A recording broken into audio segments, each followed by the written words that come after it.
Halo pemirsa Cokro TV, saya bersama Bung Seno, jubir pemenangan Pilkada PDIP. Selamat datang Bung Seno. Terima kasih Pak Sahal, satu kehormatan. Ini saya kan cukup lama ngikutin dirimu juga dan selalu senang gitu loh mendengarkan paparan-paparanmu itu. Nah kita mau bicara tentang ini nih, tentang yang lagi rame nih, soal keputusan Bu Mega untuk kemudian mengusung Pramono dan Rano Karno. Nah, ini kan setelah rame soal Anies Ahok, tiba-tiba muncul nama yang elements of surprise-nya itu kerasa gitu. Iya. Nah, saya kan melihat paparan Bung Seno ya di salah satu acara TV mengatakan bahwa keputusan ini berdasarkan pada prioritas PDIP untuk kaderisasi, kan, mementingkan itu. Nalar elektabilitas itu kadang harus dikorbankan demi nalar kualitatif gitu ya. Nalar kuantitatif harus seiring ya. Jangan terlalu diutamakan lah gitu. Nalar kualitatif yang penting. Dan juga ada residu pilkada 2017 yang menjadi pertimbangan sehingga Anies dan Ahok itu kemudian tidak menjadi prioritas, kemudian yang dipilihlah sosok yang bisa menjadi komunikator gitu. Kalau menurut Bung Seno gitu. Bisa dijelaskan lebih jauh nggak soal itu? Ya, jadi memang ini saya harus minta maaf ke semua pemirsa yang sudah deg-degan gitu ya, shock menunggu apa rekomendasi dari PDI Perjuangan di berbagai macam pilkada sebenarnya ya Pak Sahal. Nggak cuma Jakarta tapi kayak Jatim dan Jawa Barat, ini daerah-daerah yang memang last minute sekali mengumumkannya. Hari ini mestinya ya nanti. Jawa Barat belum gitu ya. Jawa Timur sudah diumumkan itu Bu Risma dan Gus Hans Sahrul Hassar. Jadi ini pasangan nasionalis religius. Tapi Jabar belum. Nah, Jakarta kemarin ini memang juga cukup mengejutkan saya rasa. Kita membaca reaksi publik. Tetapi buat kami sebenarnya kan belum ada keputusan yang pernah kita buat Pak Sahal untuk Jakarta. Artinya tidak ada perubahan apapun bahwa kami melakukan proses di internal kita dengan mekanisme yang ada, mengajak bicara tokoh-tokoh eksternal yang berminat untuk bekerja sama dengan kita, itu satu hal yang dilakukan di banyak daerah sebetulnya oleh PDI Perjuangan. Maka Pak Anies misalnya sudah melakukan komunikasi politik ke kami secara informal maupun secara formal. Ke DPD datang, ke DPP ketemu Pak Rano Sidul gitu kan, ngobrol dan fotonya viral kan. Itu orang sudah tahu gitu. Tetapi apakah itu adalah satu keputusan final tentang siapa yang kita usung? Tentu saja tidak semudah itu gitu, dalam menentukan nama gitu. Banyak hal yang dipertimbangkan. Tetapi bahwa message yang coba saya sampaikan dari awal itu selalu satu sebenarnya Pak Sahal. Yaitu bahwa kita punya komitmen pada asas kaderisasi. Memberi kehormatan kepada kader-kader senior untuk bisa berkontestasi di pilkada yang terbaik panggungnya. Dan Jakarta ini panggung politik nasional yang utama, center of political gravity menurut saya. Jadi nama kader senior seperti Mas Pram ini kita anggap dapat menjadi komunikator terbaik untuk menyampaikan platform partai, ideologi partai, gagasan program, dan seterusnya di tengah situasi saat ini yang pilkadanya ini multi kompleks sebenarnya. Di satu sisi dia serentak, artinya ini pengalaman politik pertama buat semua partai. Di sisi yang lain, pilkada ini terjadi di masa transisi kepemimpinan, pemerintahan nasional. Artinya ini sangat kompleks dalam menentukan nama. Jadi akhirnya keputusan akhir ini dikasih barang bagus juga. Ini bukan nggak kalah bagus, nggak kalah kualitasnya ini dibandingkan nama-nama yang lain. Cuman memang kan belum muncul di survei. Jadi muncullah nama pasangan Mas Pram dan Rano Karno. Itu prosesnya. Nah tapi kalau misalnya kita saya kan tadi malam melihat wawancaranya Mas Pram sama Rano Karno di Nawatan Najwa ya. Iya. Itu kan diceritakan bagaimana prosesnya gitu ya. Betul-betul Mas Pram itu tahunya itu Senin siang gitu ya. Setidaknya keputusannya gitu ya. Artinya ini ada unsur-unsur yang sifatnya betul-betul keputusan-keputusan yang agak mendadak gitu ya. Dan memang kalau kita lihat kan Anies sudah pakai baju merah. Iya, batik merah, udah pamit sungkem sama ibunya. Terus kemudian foto bersama Rano. Itu kan kesannya ada sesuatu yang sudah mengarah ke Anies Rano, gitu kan? Terus tiba-tiba ada pembalikan yang begitu mendadak. Nah, kalau pertimbangannya kaderisasi, mestinya kan lebih lama ininya keputusan itu. Itu gimana menjelaskannya itu? Kemendadakannya itu. Jadi nama Mas Pram itu dianggap banyak orang kan baru muncul di detik akhir. Padahal kalau saya boleh cerita, itu sejak lama saya saat ditanya teman-teman media, Pak Sahal, itu saya sudah jawab bahwa nama calon gubernur di Jakarta itu tidak menutup kemungkinan nama-nama kader PDI Perjuangan yang bertugas di kabinet menteri. Itu termasuk ada Bu Risma, termasuk Aswar Anas, termasuk ada lagi Pak Andika waktu itu mantan Panglima, itu belum muncul di Jateng. Termasuk bahkan Pak Basuki Hadi Mulyono, termasuk yang pernah disebut juga adalah nama Pak Nadiem Makarim. Lalu Mas Pram. Ini kita sudah sebut lama. Kang Teten enggak ya? Kang Teten enggak, belum, masih fokus di tugasnya. Jadi nama-nama ini sudah sempat tersebut lama gitu. Sebelum di luar nama Ahok dan Anies yang memang selalu identik dengan El Clasico gitu ya di Jakarta. Tapi nama-nama ini sudah kita sebut lama. Artinya partai memasang radar kepada kader-kader yang bertugas sebagai menteri di kabinet agar bisa maju di pilkada di tempat-tempat terbaik. Nah, persoalan kita membuka ruang untuk nama-nama yang lain, membaca survei sebagai bagian dari metode kuantitatif, itu tentu bagian yang tidak terpisah. Tetapi apakah otomatis lalu menggugurkan nama-nama lainnya yang kader-kader potensial yang kami miliki di kabinet? Tentu tidak. Jadi ini berjalan seiring sejalan. Bahwa ada usulan untuk mengusulkan nama seperti Pak Ahok, nama seperti Mas Anies, itu kita godok dan terima.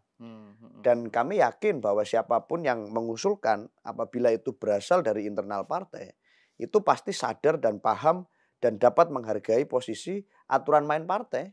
Yang itu ya memang nanti keputusan ketua umum itu sudah ibaratnya final and binding lah itu buat semuanya gitu. Nah, jadi prosesnya panjang, ada banyak pertimbangan.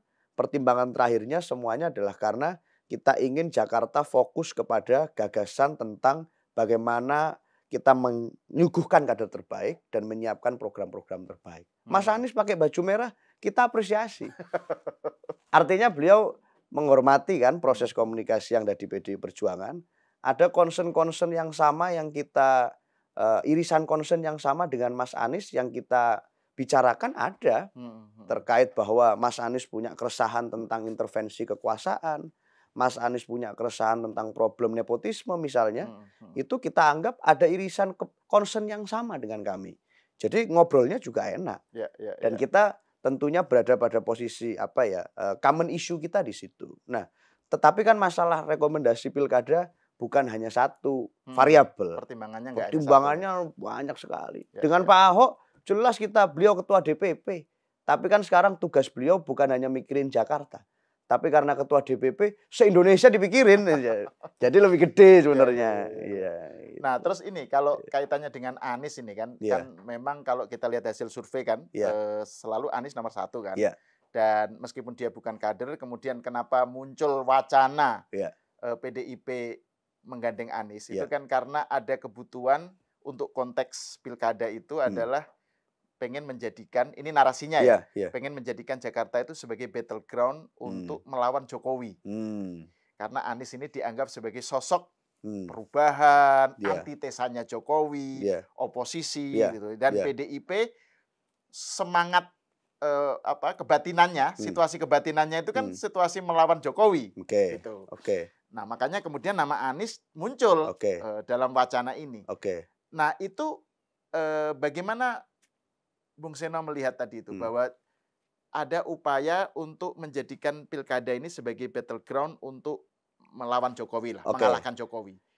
Gini. Tapi ini kok tiba-tiba nggak jadi. Gini, Pak Sahal, buat kita gini. Apakah kalau kemudian kita mengusung Mas Pram dan Pak Rano, lalu kita berhenti mengkritik hal-hal yang sifatnya inkonstitusional? Saya rasa tidak. Apakah kalau kita mengusung Mas Pram dan Pak Rano, yang kita tahu Mas Pram memang adalah bagian dari menteri yang ada di pemerintahan saat ini. Dan sangat dekat dengan dan punya kedekatan panjang karena bekerja betul-betul signifikan. apakah kita sebagai partai akan berhenti bersuara dan menyuarakan kritik pada hal yang kami anggap tidak tepat? Saya rasa tidak. Kenapa? Karena urusan partai buat kami PDI Perjuangan itu kekuatan kolektif. Artinya tidak boleh bertumpu pada orang per orang. Dia harus berpijak dan pijakan kita adalah gagasan. Pijakannya ideologi, pijakannya adalah konstitusi dan itu yang kita pegang. Maka dalam pilkada siapapun nama yang kita usung, tetapi kalau prinsip partai A, maka semua harus A. Bu Mega malah lebih keras kalau menyampaikan. Kalau enggak setuju, out. Itu sudah. Jadi pijakannya di situ. Maka siapapun nama yang kita usung, tidak ada urusan sebenarnya dengan prinsip dan sikap politik kita terkait dengan hal-hal yang sifatnya mendasar. Bahwa pasca Pilpres kita mengeluarkan sikap politik. Sikap politiknya adalah kita menganggap pemilu yang terjadi kemarin dengan cara dan mekanisme seperti itu berpotensi dan sangat mungkin membawa kita ke dalam masa otoritarian populisme. Itu sikap politik yang sudah keluar. Bahwa sikap politik kita nanti di pemerintahan baru akan ada di dalam atau di luar, itu nanti setelah pemerintahnya terbentuk. Tetapi sikap politik tentang pemilu kemarin itu sudah sangat clear dan tidak kita cabut hingga detik ini. Jadi siapapun nama yang kita usung, saya rasa prinsip politik partai yang disepakati oleh partai tidak akan berubah. Semuanya wajib untuk menyadari dan berposisi kritis terhadap soal-soal yang juga dipersoalkan oleh partai. Nggak ada masalah. Mau itu Mas Pram, mau itu nanti siapa. Hari ini namanya adalah Mas Pram. Dan partai tetap tidak akan mengubah warna. Nah, terus kalau kaitannya dengan tadi ya, dengan sikap politik PDIP yang udah jelas gitu ya, terkait dengan misalnya Pilpres dan lain-lain. Nah, tapi kan pilihan Mas Pram sebagai calon, kan tadi saya juga menyebut pernyataan Bung Sino sendiri. Mas Pram ini bagus sebagai komunikator, betul. Sebagai jembatan. Betul. Gitu kan. Itu artinya kan secara implisit ada strategi yang ingin diusung oleh PDIP terkait dengan pilkada khususnya Jakarta ya. Nggak mau frontal, gitu. Nggak mau frontal karena kalau frontal kan membakar jembatan. Tapi ini kan yang dimaui adalah yang bisa menjadi penghubung, komunikator. Nah ini arahnya ini komunikator sebagai penjembatan untuk Pak Prabowo dan Pak Jokowi atau bagaimana? Jadi pengertiannya sebagai jembatan, sebagai komunikator ini gimana? Komunikator menurut saya komunikator itu banyak pengertian. Dan komunikator kerakyat yang hari ini menurut saya sangat baik, apalagi dalam konteks Jakarta itu namanya adalah Rano Karno. Makanya dipasang sebagai wakilnya ya. Artinya kalau membaca dan melihat bagaimana beliau podcast di beberapa tempat sudah, itu gaya komunikasinya itu Jakarta banget itu. Saya nggak berani bilang asli Betawi, nanti ada yang protes, wah Betawi udah nggak ada begini-begini. Tapi setidaknya ini beliau berdua memang ya punya kekasannya masing-masing dan Pak Rano itu Jakarta banget.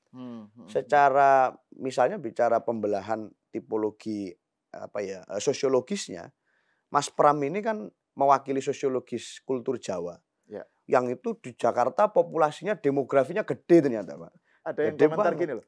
Wajahnya Mas Pram itu adem tuh. Kayak wajahnya Romo. Wajahnya kayak wajah Romo. Adem, cara bicaranya juga enak. Sorry, saya potong terus. Bener. Terus Bang Rano itu kan mewakili itu, culture Betawi itu yang dibawa. Jadi ini bicara sebagai komunikator ke publik, itu beliau berdua kami anggap mampu menjadi komunikator yang baik. Persoalan komunikasi elit, nah ini urusan lain lagi. Buat kami pilkada ini urusan rakyat. Kami menganggap yang bisa berbicara dengan baik, masuk ke semua kalangan, itu adalah Pak Pram dan Pak Rano. Jadi arahnya ke komunikasi ke bawah. Nah, kita tahu dan tidak bisa memungkiri bahwa tentu saja residu dari pilkada sebelumnya itu ada. Bagaimanapun waktu itu pembelahannya begitu kencang dan menyisakan masing-masing konstituen yang sama militannya. Kalau satu dicalonkan, satu tidak, bagaimana? Kita menganggap bahwa sebaiknya ini waktunya untuk sama-sama bekerja sama, menyampaikan pesan-pesan politik yang baru, membangun kembali pesan politik yang baik, dan menurut kami komunikator yang mampu untuk bicara ke semua lapisan segmentasi konstituen, itu namanya Pramono Anung dan Rano Karno. Bahkan Mas Pram itu gini Pak Sahal, dulu waktu zaman sekjen ya, itu dijuluki sebagai sang tenggorokan emas. Karena bisa menjawab semua pertanyaan dengan bernas. Tenggorokan emas ya? Tenggorokan emas. Kayak nama gelar pendekar aja. Pendekar Kopingho gitu. Oh gitu ya, memang sejak waktu masih sekjen juga sangat fleksibel gitu ya. Jadi sangat bisa bicara dengan banyak gaya komunikasi yang baik. Tapi memang kalau kita lihat track record-nya Mas Pram kan sosok yang sangat dekat dengan, dipercaya banget oleh Bu Mega, dekat dengan Pak Jokowi, tapi juga bisa nyambung ke Pak Prabowo. Gitu ya. Jadi memang ini untuk komunikasi jembatan ke elit itu pun juga bagus gitu ya. Kita menyadari Pak Pram itu ya levelnya sudah tokoh yang menuju semi-semi negarawan lah ya. Artinya bukan sekedar politisi, dan itu terbukti pada saat beliau diajukan dulu menjadi ketua DPR tandingan kalau nggak salah di era periode pertama 2014 dulu. Itu beliau nggak mau di DPR dan memilih ya harus satu, masa ada dua DPR-nya.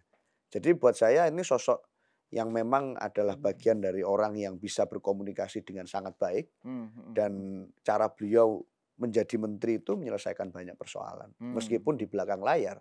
Tapi bukan berarti jangan sampai lalu ada anggapan ini orang titipan istana, titipan Pak Jokowi atau orangnya Bu Mega. Nggak ada. Kalau di PDI Perjuangan ya satu.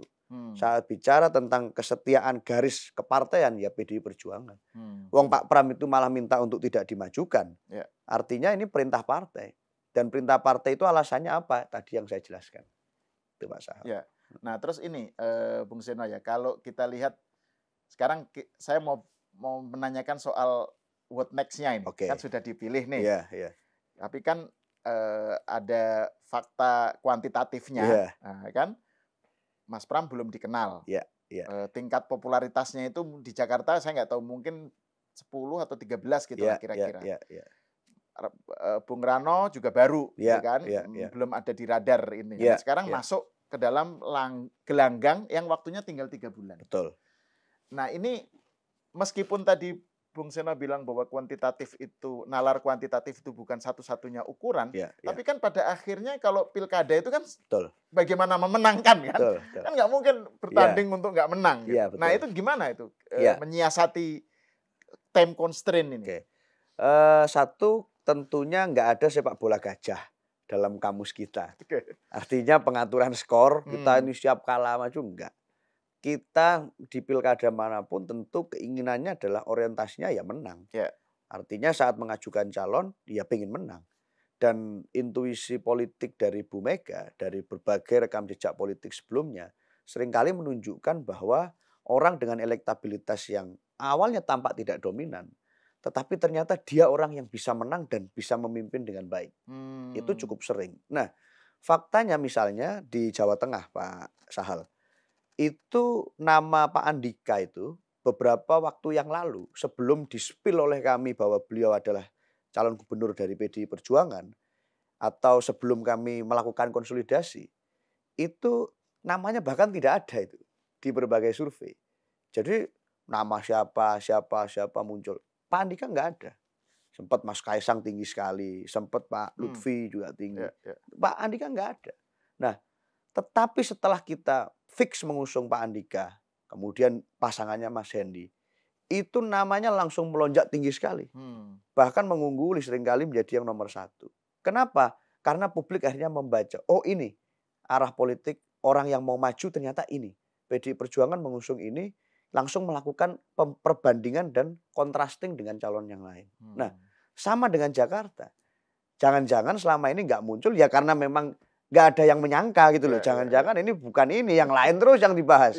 Persoalannya di situ. Nah sekarang fakta politiknya per hari ini, nama yang akan ada di kotak suara, di surat suara pada tanggal pencoblosan nanti adalah Pramono Anung Rano Karno dan Ridwan Kamil Suswono. Kayaknya calon independen nggak jadi kayaknya. Kayaknya nggak jadi sampai sekarang kan belum. Artinya dia harus berurusan dengan Bawaslu. Iya, belum didatengin kan, masih urusan KTP segala macam. Artinya udah ya kalau nggak ada kejutan lagi, itu ya dua ini. Dan publik bisa langsung melakukan contrasting dengan cepat. Milih yang mana ya? Mending yang mana ya? Itu bisa. Nah, artinya masa elektabilitasnya mau tetap nggak tinggi dengan fakta bahwa ya tinggal dua ini. Maka saya yakin bahwa dalam waktu singkat Apalagi Mas Pram, Pak Rano sudah membuat komitmen akan terus turun door to door, melakukan canvassing dengan sekian titik. Kalau itu dilakukan terus selama 2 bulan, saya yakin masyarakat Jakarta, masyarakat yang cepat menerima informasi, melek teknologi, sehingga pasti popularitasnya akan naik, otomatis nanti kita bisa mengukur elektoralnya dengan cepat. Kita optimis. Ya. Nah, terkait dengan soal optimisme Bung Seno ini ya. Saya mau mengaitkan juga dengan fakta yang selalu seringnya dibicarakan ketika orang berbicara tentang politik Indonesia, yaitu 2 kelompok yang selalu berperan lah ya, bukan hanya nasionalis tapi juga agama, agamis, agama lah ya, kelompok Islam. Nah itu kan bukan hanya di politik nasional maupun politik internasional maupun pilkada juga. Nah survei Litbang Kompas yang kapan itu pernah ya menyatakan bahwa faktor agama itu menjadi pertimbangan yang cukup tinggi di Jakarta, hampir 70% atau apa gitu ya. Nah, dengan kenyataan bahwa PKS misalnya bergabung ke Kimplas dan PKS adalah pemenang pileg gitu ya. Sementara Pramono dan Rano ini nasionalis. Sementara tadi faktanya adalah suara itu ya ada kubu nasionalis, ada kubu agama. Nah, itu gimana cara menyiasati itu? Ya, saya rasa kenapa tidak misalnya kan idealnya kan nasionalis dan agama gitu kan? Ya nggak tahu ideal atau enggak, tapi biasanya kan begitu. Pakemnya biasanya gitu. Tetapi saya rasa itu pakem konvensional ya, Pak. Kalau di Jakarta saya rasa harusnya di tengah situasi saat ini itu sudah melampaui itu, sudah beyond itu. Apalagi ya memang mungkin di 2017 ada nuansa itu. Tetapi kan kita tidak berjalan di ruang hampa politik. Ini ada pilpres, ada segala macam yang terjadi 5 tahun terakhir. Yang masyarakat bisa melihat bahwa concern terkait dengan isu-isu demokrasi itu juga penting. Terkait dengan isu kedaulatan rakyat itu juga penting. Dan itu berpengaruh terhadap masa depan masing-masing warga negara. Kenapa saya anggap masyarakat sudah semakin paham? Kalau nggak paham, nggak mungkin demo tentang demokrasi. Hal yang selama ini kita anggap itu adalah urusan elit, bukan urusan rakyat, apalagi kelas menengah.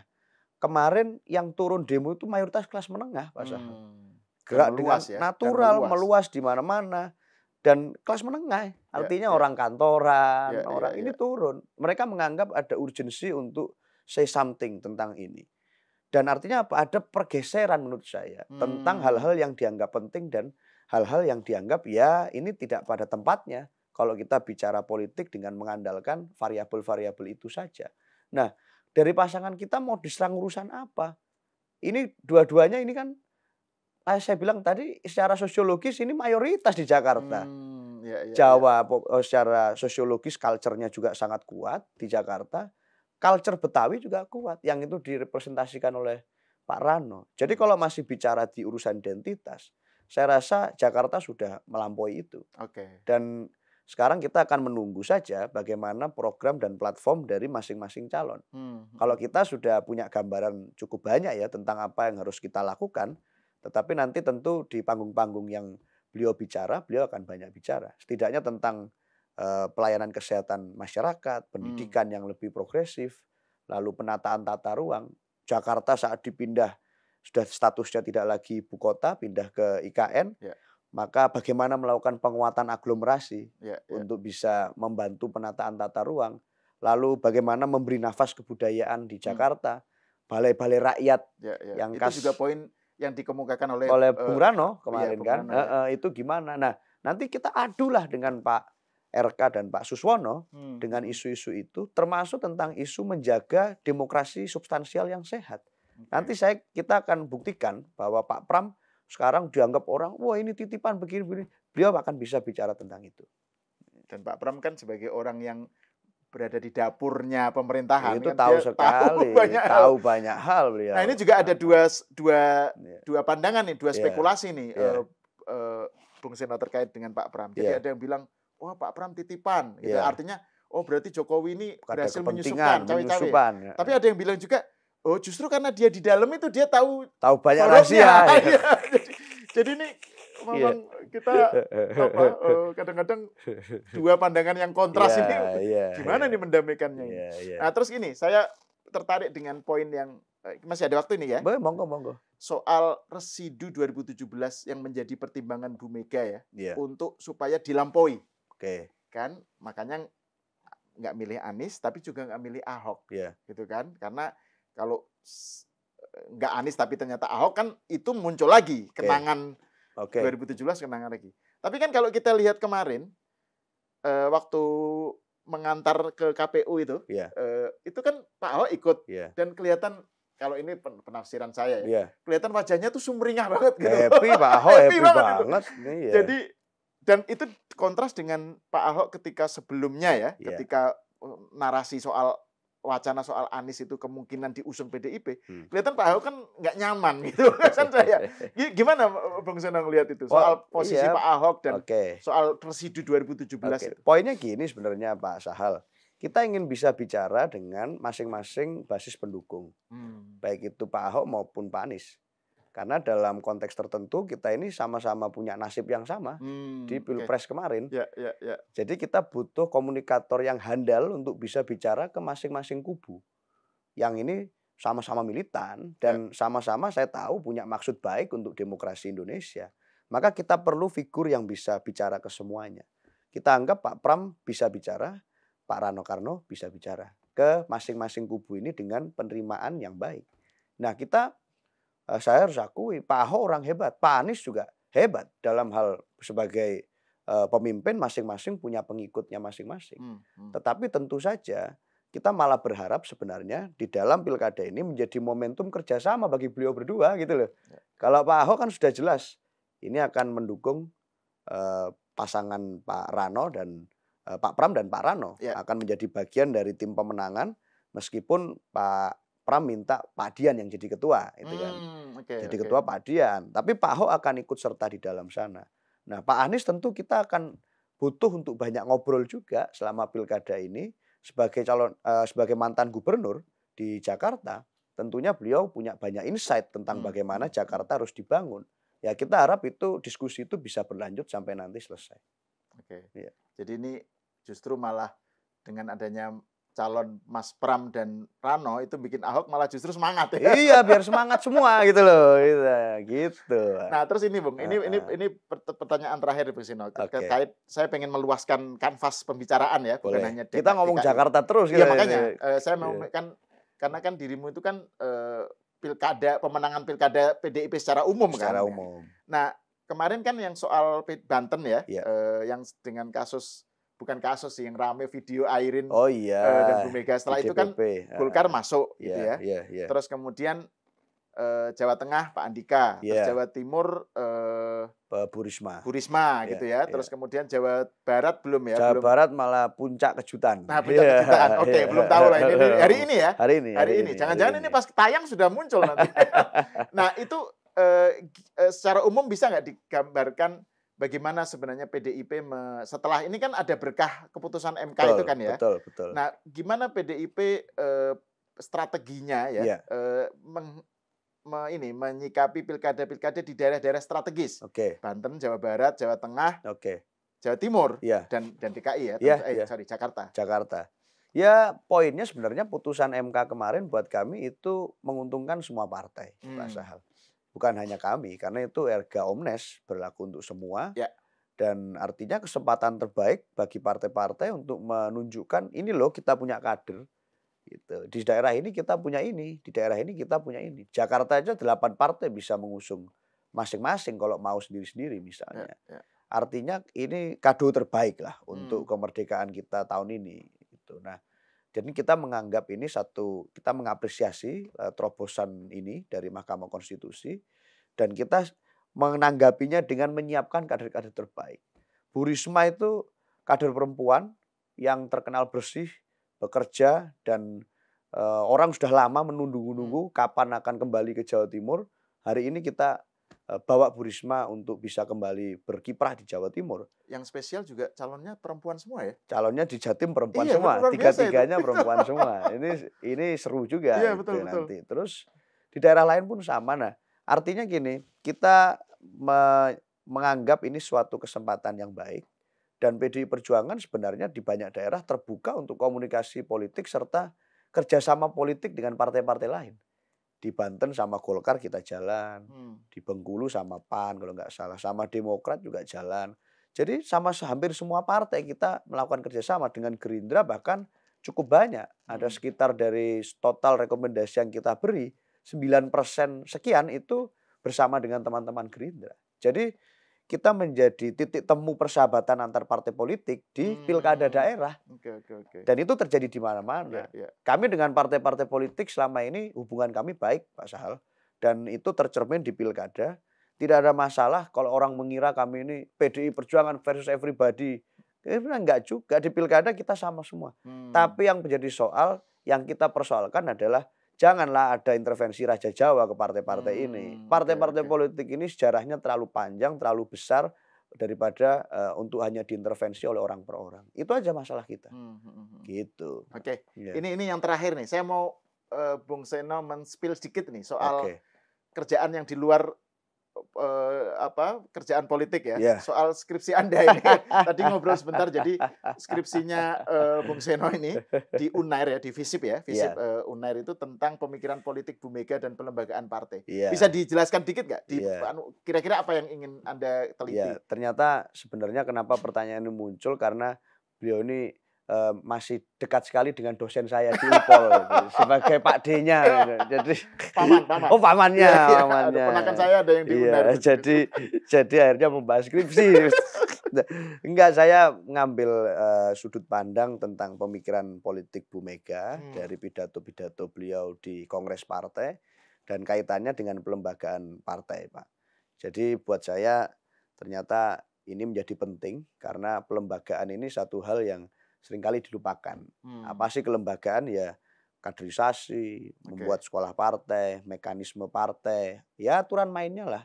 Yang itu memang berkaitan akhirnya dengan rule of the game, berkaitan dengan penguatan party ID, identitas partai yang hari ini di seluruh dunia sedang mengalami penurunan dan distrust ke partai politik itu terjadi di mana-mana. Buat saya menjadi menarik karena PDI Perjuangan di tengah itu semua bisa meraih hat-trick kemenangan pileg 3 kali berturut-turut, dan itu tidak lepas dari peran pelembagaan partai. Jadi itu yang saya rasa mestinya dilakukan oleh banyak partai politik untuk membangun ekosistem politik yang sehat.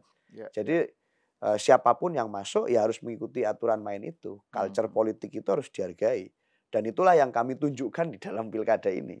Siapapun tokoh itu tentu saja harus mengikuti aturan main partai, harus punya roh yang sama, harus melakukan internalisasi nilai yang sama, karena poinnya di situ. Kalau enggak, ngapain jadi partai politik? Kan jadi semacam komunitas atau paguyuban aja kita kumpul-kumpul. Partai harus mengenerate itu. Nah, itu yang saya coba pelajari di skripsi saya. Yang penting semoga cepat lulus itu. Gak apa-apa lah, ini kan lagi menjalankan tugas. Ini negara. Ujian praktek ini. Udah lulus. Iya. Oke, Bung Seno, terima kasih atas obrolannya. Terima kasih. Pemirsa, sampai di sini dulu. Kita bertemu lagi di episode selanjutnya.